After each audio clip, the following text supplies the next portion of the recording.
ഉപരാഷ്ട്രപതി തെരഞ്ഞെടുപ്പിന് NDA സ്ഥാനാർത്ഥി CP രാധാകൃഷ്ണൻ നാമനിർദ്ദേശ പത്രിക സമർപ്പിച്ചു.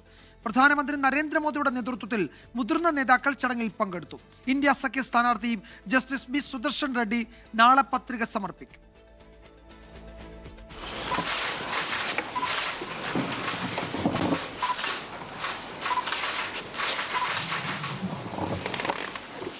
NDA സ്ഥാനാർത്ഥി CP രാധാകൃഷ്ണന്റെ നാമനിർദ്ദേശ പത്രികാ സമർപ്പണത്തിൽ പ്രധാനമന്ത്രി നരേന്ദ്രമോദി, ആഭ്യന്തരമന്ത്രി അമിത്ഷാ ഉൾപ്പെടെ NDAയുടെ 160ഓളം പാർലമെന്റ് അംഗങ്ങൾ പങ്കെടുത്തു.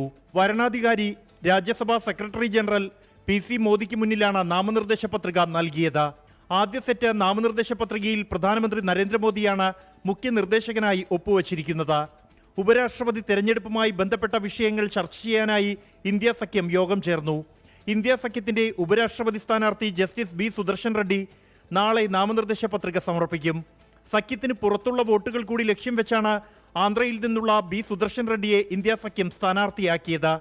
എന്നാൽ NDA സ്ഥാനാർത്ഥിയെ പിന്തുണയ്ക്കുമെന്ന് YSR കോൺഗ്രസ് വ്യക്തമാക്കി. BRS ഇതുവരെ നിലപാട് പ്രഖ്യാപിച്ചിട്ടില്ല. 24 ഡൽഹി. ലോകത്തെവിടെയായാലും ഏത് സമയത്തും 24 വാർത്തകളും ഓഗ്മെന്റഡ് റിയാലിറ്റി പാക്കേജുകളും എക്സ്പ്ലെയിനറുകളും വിശദമായി കാണാൻ ഞങ്ങളുടെ YouTube ചാനൽ നിങ്ങൾക്ക് സബ്സ്ക്രൈബ് ചെയ്യാം.